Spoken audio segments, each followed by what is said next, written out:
Seeing you on the sideline when we were playing, when Ethan airballed, smiling, and it just completely took my edge away. Showtime, and I'm like, showtime.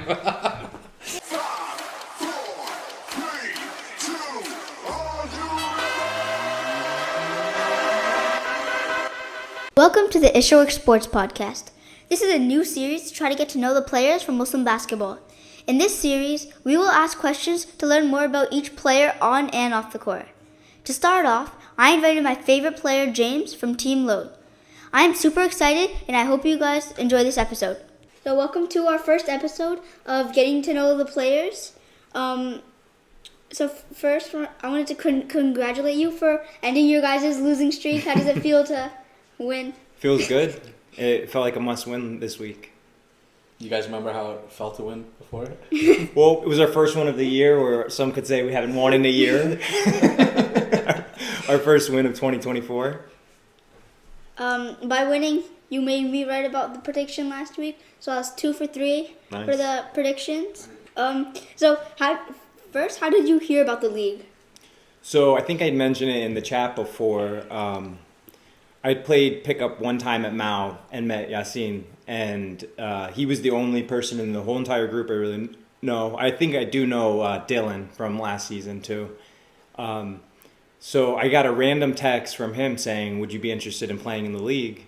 And I was like, "Yeah, sure." I love to play basketball, and I play in some other leagues. So I said, "Sure." And then he said, "Okay, I'm going to give your name to one of the captains," and that was it. And then I would say a week or two later, I got a random text saying, my name's Anwar, and I'm a captain, and we're looking for an extra guy, and I heard you'd be interested. And I was, "Yeah, sure." And then he asked, he's like, "All right, send the money." And then I'm like, because, now that I know the league in hindsight, perfectly normal, but I'm like, I really don't know anybody. I don't even know who he is or anything. So I was like, all right. And I sent the money, and I was added to our team chat, and I didn't know anyone on the team. And so I showed up the first week. That's when I met everybody for the first time. And I got to say, I really enjoyed playing with him. He's a great leader. His brother, Wakaz, my whole team last season, and it was a lot of fun. Did that text that Anwar sent you, did it say, "I'm a Nigerian prince"? No. He just said we're looking for a guy, and basically if I was into play or not. Nice. So how do you like the league so far? You've been playing for two seasons. Second season, yeah. So I gotta say I love the league. Like I said, with Anwar and Wakaz and all my teammates last year, the first thing that I noticed was how high of character everyone has, and the sportsmanship and the quality of the league, that we have the better refs in the area, even though some people don't think our refs are the best. They really actually are. I think the best group of refs that you can have for these leagues. And after getting to know my team and realizing how accepting and friendly they were, I got to know more people in the league, and it's run true through the whole entire league that everybody is very nice, accepting, and it is a true brotherhood. What other leagues do you play in? So I play right now on Mondays. I play in Heyday, which is very poorly organized, not to speak negatively about them, but I play in Heyday. And then also today, Sundays, I play in an LA Fitness League, which, like I said, nothing compares to the organization, the brotherhood. And also, something I want to say is the competitiveness. These leagues, some people might say that they're more athletic or some of the players are bigger, but in our league, it's very competitive, and I think it's due to how serious everyone takes the league, the stats, where you can game plan for really strong players and try to take away their weaknesses, and also all the great captains who make great game plans every week to slow down the good players. I know people who've come to watch some of my games. They're like, I think you could do better, and I try to tell them, like, we all know each other's strengths and weaknesses, and it really can slow down. I want to say it can slow down almost anybody, especially just one good player. Well, we saw that last year with Zay. Like he Perfect he was example. beating everyone, and then come playoff time, like my team was able to strategize on how to stop him. Perfect example with Zay. Zay is an amazing player, and if you put together a great game plan against him, like you guys did last season, it really neutralizes anything he can do personally, and his team wasn't able to get a win. What do you think of your team this season? So I really like my team this season, and I'm not just saying that. I know what can you say that you don't like your team? No one's gonna say that, but I really like my team. We have had the losing streak, but I still feel very, very confident in that. That was a 4-game losing streak, right? 4-game losing streak, yep. That if we play our best game, we're going to compete with any other team playing their best game. And the league is very balanced, so it's not like our best game is going to, hands down beat anybody. But if we play our best game, I think we can compete with any team in the league. And I still like our chances to win the whole entire league this season. So what do you think your team's strengths and weaknesses are? So I think our greatest strength is probably shooting. We have Dawood and Ethan, who are really great shooters. We also, I think we have a little bit of speed on some teams, not all teams, but I think those are our main strengths. Our weaknesses... So our weaknesses, and be honest. Yeah. We like I talk about this with other guys in the chat, and even in on the podcast and in the chat. We like we're all adults, right? Be honest with we have stuff that's going on with my team right now. We're trying to keep it real. Just be honest with what you feel like you guys need to improve on. So, I think our weaknesses, one, are ball movement sometimes, and having some type of consistent offense where it's not just, pass it around or make one pass and take a shot. And because we do have strong shooting, we can tend to, just think open shot, anyone's open, take it.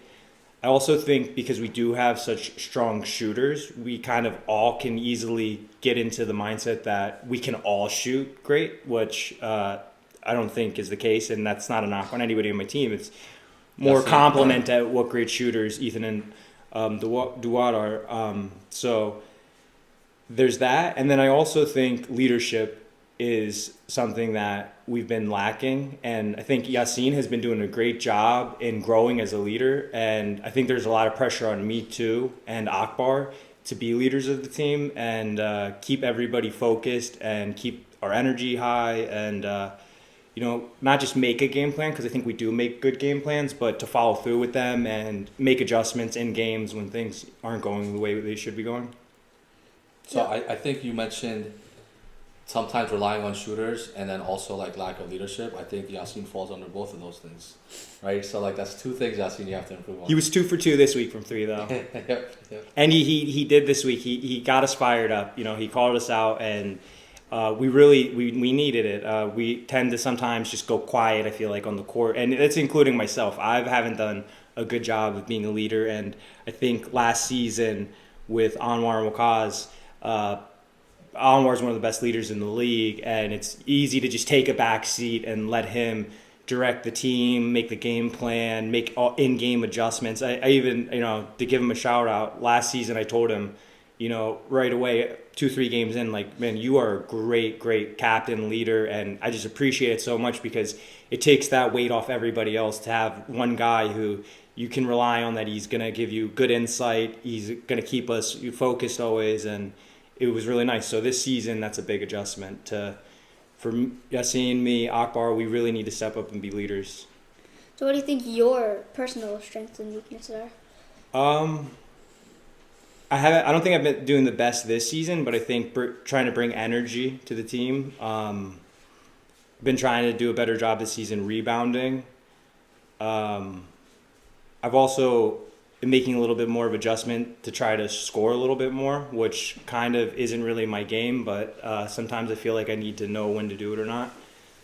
I think my weaknesses are I can become too passive and too predictable when I'm driving or something and I get cut off. And I think a lot of players in the league, like I said, they game plan and learn weaknesses and strengths, have realized that, I'm driving hard to try to get to the basket.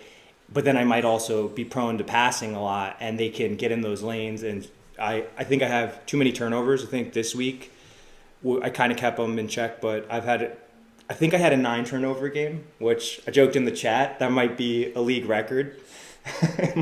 Really might be. It's not easy to do. Yeah, it really might be, which is really disappointing. Because I'd like to think of myself as smarter than that to just keep playing into whatever's causing turnovers, because they're actually, like I said, they're mainly passing. They're not like I'm dribbling and getting the ball stripped from me. I'm making poor decisions, so it's definitely my biggest weakness. So how do you prepare for a game to make sure like turnovers and your weaknesses don't get like the best of you? Maybe I'm not preparing enough. Maybe that's the problem. I like to look at the chat in the morning, like this week, and your dad, he had me laughing so hard that I think some people might go under pressure from the jokes he's making, but with me, it kind of has the opposite effect, where it just puts me in such a laughing mood that I lose my edge, and I'm not ready to go to battle in a game. So maybe I need to not look at the chat, and the night before not look at the chat, and get more into locked-in mindset. I did hear from some of your teammates that when you guys were down at halftime, I think it was like 30-20, you guys were using the memes that I usually send out as motivation. Is that true? Well, I joked in the chat and I said that our huddle was... Farhad probably has hundreds of memes ready to go if we lose this game, and we just can't lose another game. We can't take another week of this. So whenever I'm there at Muslim Basketball selling my chocolate, I think you're one of my biggest supporters. So thank you for supporting. But what makes you, like every single time, what makes you want to support me by buying chocolate? So... not to get into a long story, but when I was similar to your age, I sold candy too. So it reminds me of myself, and I also have always had kind of the entrepreneurial spirit myself, and I really just respect that. You're into thinking about selling stuff and have ambition, and then I think it's so great that you have parents who want to support you and help you take that kind of stuff on at a young age. So anything I can do to ever support you or anyone young trying to do similar things, I really, it makes me happy to do it, to be honest. It really does. Thank you. Yep. We appreciate it. So I have one more question before we get to some rapid fire questions. So what do you do for a living? So right now I have a construction business, remodeling and handyman work. I was saying that earlier. What I have been doing for years is buying houses, remodeling them, and selling them, but that's not the right market to do right now. So I started my business to do remodeling and work for homeowners. Yes. So should we get to the rapid fire? Yep. All right, so just as a reminder for the rapid fire segment, she's gonna ask you a couple of questions. Actually, I think it's a pretty long list of questions, but try to answer as quickly as you can without taking too long to think about it. Okay, right? Let's do it. Okay. Favorite teammate? Uthman. Favorite person to talk trash to? I really don't talk too much trash, to be honest, so I really don't know if I can answer that one. Best player in the league? I know I'm going to take too much time maybe because it's really hard to think of, but I think Anwar or Waqas are the best players in the league. So Waqas or Anwar? Right now, Waqas. Maz or Hakeem? Hakeem. You say Hakeem or Naji? Abdul Wadud or Mornam? Abdul. Favorite league podcast? Yours. And I mean it. Whose messages made you laugh the most? Your dad, hands down, not even close. Whose messages made you mad the most? None of them really make me mad.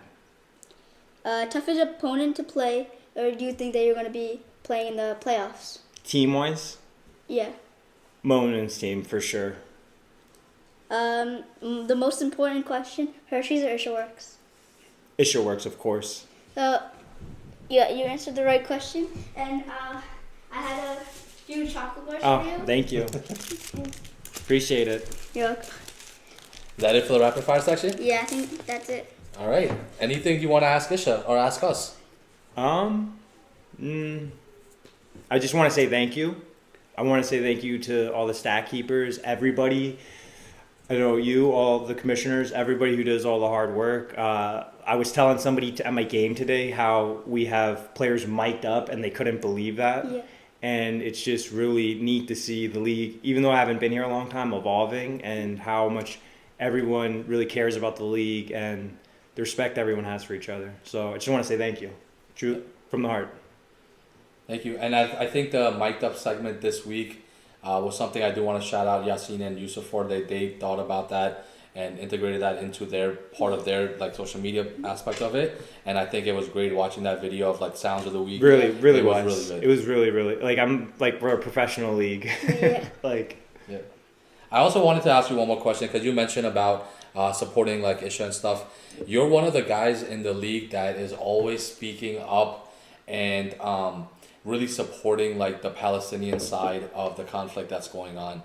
And I think the league, everyone in the league, I know we're all Muslim and stuff, but we really do appreciate that. And just really wanted to get some like more of your thoughts about like what brought you to that side, and like even just if you could just mention that story that you that message you sent in the chat about talking to I think the priest at your church or whatever. Yeah, it's so I have I'll speak to it because it really, I mentioned in the chat in a message how the way that everybody, it would be easy to just show anger, I think, and I don't really ever see anger from the entire community, which I think is really beautiful because it's sickening, it's angering, it really is, and all I see is support, compassion, and love towards the issue, and I don't come to any of my beliefs because of knowing anyone in the league or the chat or anything. It actually comes from my parents, who are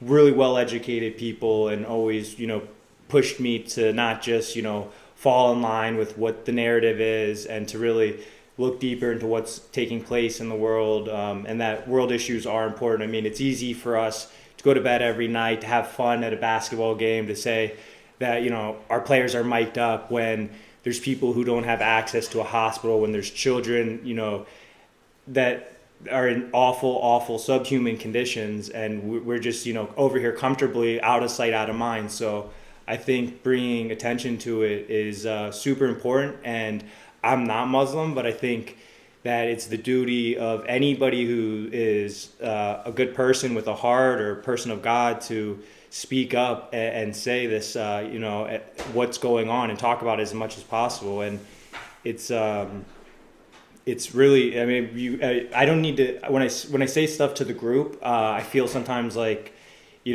I might be saying like, I know something you guys don't know. I know it's well known, the situation's well known. You likely understand it much more deeply than I can even understand it, but you don't need to understand it too deeply to understand, how awful it really is, and to even think something like this is taking place in this time in history where we've seen so many awful things throughout the world in the last 100 years, that we're gonna see something that I call genocide. That's exactly what it is to me. It's something that if I can speak to, I try to as much as possible. And my friend who is a pastor, I really pressed him on it about how Catholics, Christians, they preach the ways of Jesus, and whether you believe in Jesus or not, that the message is that revenge, all killing, these things are wrong. And then I told him, then you kind of turn around and you support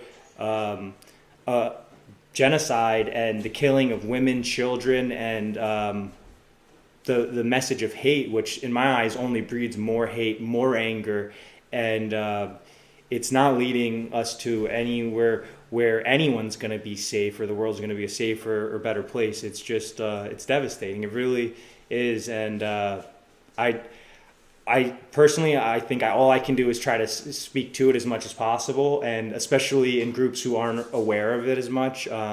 And people. The sad thing is, there's a narrative that when you do speak to it, you're automatically labeled that you're against, you're anti-Semitic, all these things, and it's just not true. I mean, some people, and most people actually have a heart, and they see that killing women, children, or sending unguided bombs into civilian areas, there's just no excuse for it under any circumstances. It's just pure evil that we're seeing. We see it on social media, we see it on the TV, and it's sickening. So I'm with everybody as humanity, in the issue, and it's all I can really say. Yeah, and we certainly appreciate it, because I think like as Muslims, it's we have a certain way to feel about it, and a lot of times it's because of like our religion or the fact that it's Palestine. But there are Christians, there are other folks out there that are in Palestine that also get that this is happening to, right? And it's just really, I think it's just great to be able to see not just Muslims, but other folks also like really understanding, taking a time out to learn and think about what's happening and putting everything into perspective with what's going on there, but then also the stuff we go through here, and not taking things that are happening to us as like, oh my God, like can't believe this is happening to us. Like look at what's happening to other people around the world, right? Be grateful for what we have, and try to support and bring light to everything else that's going on, because there is a lot of wrong information being sent out there, and people that just don't understand what's really going on. Yeah, and one thing I'll add is sometimes in the chat when it gets a little chippy, so one of the leaders of the chat, Yassine, will say like, guys, we're representing all Muslims in the chat, and I just want to say that the group that I'm involved with in the league has represented Muslims, I think, beautifully, not just with the issues in Palestine, but just with brotherhood, respect, sportsmanship, love, friendship, everything. And you guys that really represent the Muslim values, Islamic values, just greatly. It's really, and I also speak to that, and I did to my friend who's a pastor, and told him, like, I think the narrative can sometimes make people think that we're different, but we're really not different in many ways. And so I just really, really, really, really enjoy the brotherhood and the group of guys, and it's special. I mean, it really is. I wish more people that I personally know could experience it, especially people who love basketball too, because it's really, really a great time. All right, thank you, man. Yep. Thank you so much to James for kicking off the series. Look out for our next episode coming soon. Ishaworks signing off.